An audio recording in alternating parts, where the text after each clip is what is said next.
అందరికీ కూడా గురు పూర్ణిమ శుభాకాంక్షలు. ఈరోజు ముఖ్యంగా గురువు యొక్క తత్వాన్ని మనం తెలుసుకోవడానికి గురు అనే శబ్దంలో అజ్ఞాన అంధకారాన్ని నుంచి జ్ఞానం అనేటటువంటి తన బోధనల చేత ఒక మార్గదర్శి గురుడు అని చెప్పుకోవచ్చు.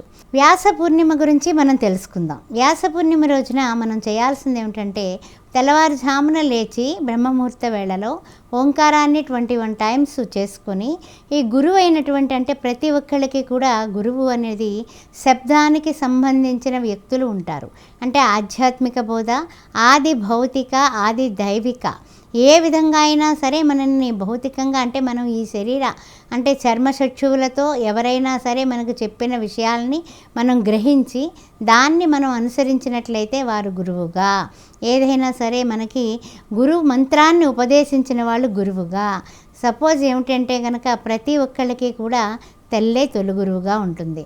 అందుకని మాతృదేవోభవ, పితృదేవోభవ, ఆచార్య దేవోభవ, అతిథి దేవోభవ అని మనకి వేదాలు కూడా ఘోషిస్తూ వచ్చాయి. అందువల్ల తల్లి తొలి గురువు అయితే, మలి గురువు తండ్రి అయితే, మూడవవాడు ఆచార్య దేవుడైనటువంటి గురువు. సరే, గురువులు ఎవరు లేరండి. మరి గురువు ఏ గురువుని మనం పూజించాలి, ఏ గురువుని సేవించాలి? శివాయ గురవే నమః.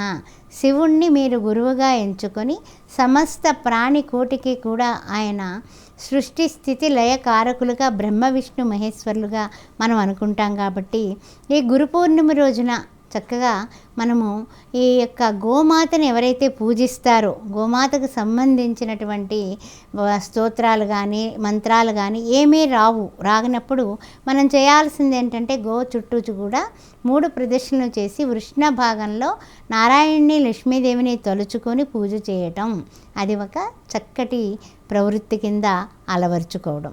అది కాదండి మేము ఇంట్లోనే పూజ చేసుకుంటాం, ఏ విధంగా చేసుకోవాలి? తప్పనిసరిగా మీరు శ్రీ మహావిష్ణువు నామాలు కానీ, ఈశ్వరుడు నామాలు కానీ, నిధనపతయే నమః, నిధనపతాంతికాయ నమః, ఊర్ధ్వాయ నమః, ఊర్ధ్వలింగాయ నమః, పరమాయ నమః, పరమలింగాయ నమః, హిరణ్యాయ నమః, హిరణ్యలింగాయ నమః అని ఈశ్వరుణ్ణి మీరు పూజించడం వల్ల తప్పనిసరిగా తొలి గురువుగా పరమేశ్వరుడు తొలి పూజ అందుకుంటాడు. అందువల్ల మీరు ఈ గురువు లేడు అనే చింత వలదు. ఈ రోజున పరమేశ్వరుణ్ణి గురువుగా ఎంచుకొని పూజించండి.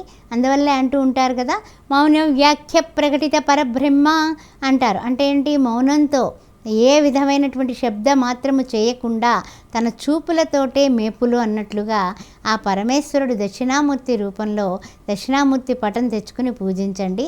తప్పనిసరిగా ఈరోజు గురు పూర్ణిమ రోజున ఎవరైతే పూజిస్తారో చాలా చక్కనైనటువంటి పరిస్థితులు ఉన్న స్థితి నుంచి ఉన్నత స్థితికి వెళ్ళగలుగుతారు.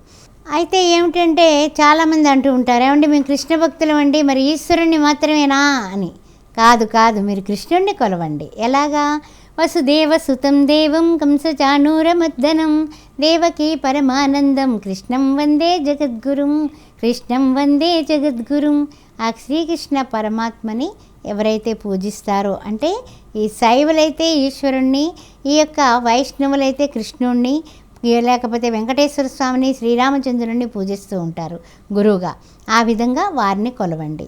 లేకపోతే జగద్గురువు అయినటువంటి శ్రీకృష్ణ పరమాత్మే కాకుండా ఎవరికి వాళ్ళే, ఇప్పుడు ఆది శంకరాచార్యుల పరంపరలో ఆ విధంగానే అద్వైత సిద్ధాంతానికి సంబంధించి రామానుజులు యొక్క రామానుజాచార్యుల యొక్క పరంపరలో వారి యొక్క వైష్ణవ మతాన్ని అద్వైత సిద్ధాంతాన్ని అనుసరించి చేయటం కానీ, ద్వైత మతాన్ని మధ్వాచార్యులు ఇలాంటి వాళ్ళందరూ కూడా ద్వైతాన్ని అనుసరించారు. కాబట్టి ఆ విధంగా భగవంతుడిని గురువుగా సేవించి తరించడం గురు పూర్ణిమ యొక్క ముఖ్యమైనటువంటి సిద్ధాంతం. పాలతో చేసిన పాయసాన్ని గురువుగారికి నివేదన కింద చేయండి, అరటిపళ్ళు నివేదనగా చేయండి, పులిహోర నివేదనగా చేయండి. మీ ఇష్టానుసారం, మీ శక్తానుసారం గురువుకి పూజించడం, గురువుని సేవించడం, ఉదయం సాయంకాలం పూట కూడా దీపారాధన చేయటం, తప్పనిసరిగా గురు యొక్క పాదుకా స్తోత్రం చదువుకోవటం, దత్తాత్రేయుడిది కానీ, సాయిబాబాది కానీ, షిరిడీ సాయిబాబా, సత్యసాయిబాబా ఎవరిదైనా సరే అష్టోత్తరం చేసుకోవడం ఈ వేళ చేయాల్సినటువంటి ముఖ్యమైన పనుల్లో ఇది.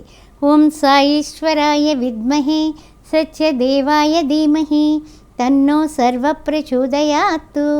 ఓం శ్రీ మాత్రే నమః. మీ యొక్క గురు పూర్ణిమ సందర్భంలో స్వతంత్ర టీవీ సభ్యులందరికీ, ప్రేక్షకులందరికీ కూడా గురు పూర్ణిమ శుభాకాంక్షలు.